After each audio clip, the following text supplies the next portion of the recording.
जय जय श्री राधे कृष्ण। श्रीमद् भगवत गीता के द्वितीय अध्याय गीता का सार के 14वें श्लोक का वर्णन। श्लोक। मात्र स्पर्शास्तु कौन्ते शीतोष्ण सुख दुःखदा आगमापायिनो नित्या स्थितिक्षस्व भारत। हे कुंती पुत्र, सुख तथा दुख का क्षणिक उदय तथा काल क्रम में उनका अंतर्ध्यान होना सर्दी तथा गर्मी की ऋतुओं के आने जाने के समान है। हे भरतवंशी, वे इंद्रिय बोध से उत्पन्न होते हैं और मनुष्य को चाहिए कि अविचल भाव से उनको सहन करना सीखे। हे कुंती पुत्र, सुख दुख, सर्दी और गर्मी को देने वाली इंद्रियों और विषयों के संयोग तो अनित्य हैं, क्षण भंगुर हैं। अतः भरतवंशी अर्जुन, तू इनका त्याग कर। अर्जुन इंद्रिय और विषय के संयोग जन सुख का स्मरण करके ही विकल था। कुल धर्म, कुल गुरुओं की पूज्यता इत्यादि इंद्रियों के लगाव के अंतर्गत है। ये क्षणिक हैं, झूठे हैं, नाशवान हैं। विषयों का संयोग न सदैव मिलेगा, न सदैव इंद्रियों में क्षमता ही रहेगी। अतः अर्जुन, तू इनका त्याग कर, सहन कर। क्यों? क्या हिमालय की लड़ाई थी जो अर्जुन सर्दी सहन करता, अथवा क्या यह रेगिस्तान की लड़ाई है जहां अर्जुन गर्मी सहन करे?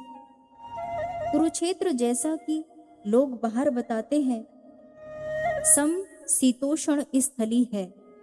कुल 18 दिन तो लड़ाई हुई, इतने में कहाँ जाड़ा गर्मी बीत गई। वस्तुतः सर्दी गर्मी, दुख सुख, मान अपमान को सहन करना एक योगी पर निर्भर करता है। यह हृदय देश की लड़ाई का चित्रण है। बाहर युद्ध के लिए गीता नहीं कहती। यह क्षेत्रज्ञ का संघर्ष है, जिसमें आसुरी संपदा का सर्वथा समन कर परमात्मा में स्थिति दिलाकर देवी संपदा भी शांत हो जाती है। जब विकार है ही नहीं तो सजातीय प्रवृत्ति किस पर आक्रमण करे?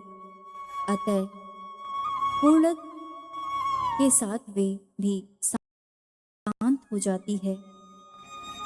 इससे पहले नहीं, गीता अंतरदेश की लड़ाई का चित्रण है। इस त्याग से मिलेगा क्या? इससे लाभ क्या है? इस पर भगवान श्री कृष्ण कहते हैं,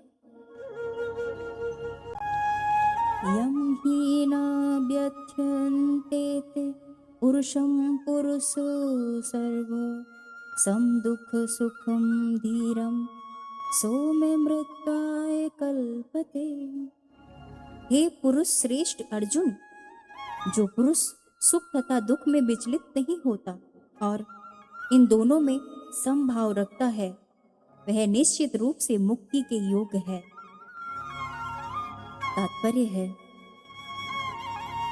जो व्यक्ति आत्मा साक्षात्कार की उच्च अवस्था प्राप्त करने के लिए दृढ़ प्रतिज्ञा कर लेता है और सुख तथा दुख के प्रहारों को संभाव से सह सकता है, वह निश्चित ही मुक्ति के योग्य है। सुख दुख को समान समझने वाला धीर पुरुष को इंद्रियों और विषयों के संयोग व्यतीत नहीं कर पाते, वह मृत्यु से परे अमृत तत्व की प्राप्ति के योग्य हो जाता है। यहाँ श्री कृष्ण ने एक उपलब्धि अमृत की चर्चा की। अर्जुन सोचता था कि युद्ध के परिणाम में स्वर्ग मिलेगा या पृथ्वी, किंतु श्री कृष्ण कहते हैं कि न स्वर्ग मिलेगा और न पृथ्वी, बल्कि अमृत मिलेगा। वर्णाश्रम धर्म में चौथी अवस्था अर्थात संन्यास आश्रम कष्ट साध्य अवस्था है, किंतु जो अपने जीवन को सचमुच पूर्ण बनाना चाहता है वह समस्त कठिनाइयों के होते हुए भी संन्यास आश्रम अवश्य ग्रहण करता है। ये कठिनाइयां पारिवारिक संबंध विच्छेद करने तथा पत्नी और संतान से संबंध तोड़ने का कारण उत्पन्न होती है, किंतु यदि कोई इन कठिनाइयों को सह लेता है तो उसके आत्म साक्षात्कार का पथ निष्कंटक हो जाता है। अतः अर्जुन को क्षत्रिय धर्म निर्वाह में दृढ़ रहने के लिए कहा जा रहा है। भले ही स्वजनों या अन्य प्रिय व्यक्तियों के साथ युद्ध करना कितना ही दुष्कर क्यों न हो, भगवान चैतन्य ने 24 वर्ष की अवस्था में ही संन्यास ग्रहण कर लिया था। यद्यपि उन पर आश्रित उनकी तरुण पत्नी तथा वृद्धा माँ की देखभाल करने का भार भी था, उनके अलावा कोई अन्य नहीं था, तो भी उच्च आदर्श के का लिए उन्होंने संन्यास ग्रहण किया और अपने कर्तव्य पालन में स्थिर बने रहे। भव बंधन से मुक्ति पाने का यही एकमात्र उपाय है। नासतो विधते भावो ना भावो विधते सत उभयोरपि द्रष्टोऽन्तस्तत्त्व नयोस्तत्वदर्शिभिः।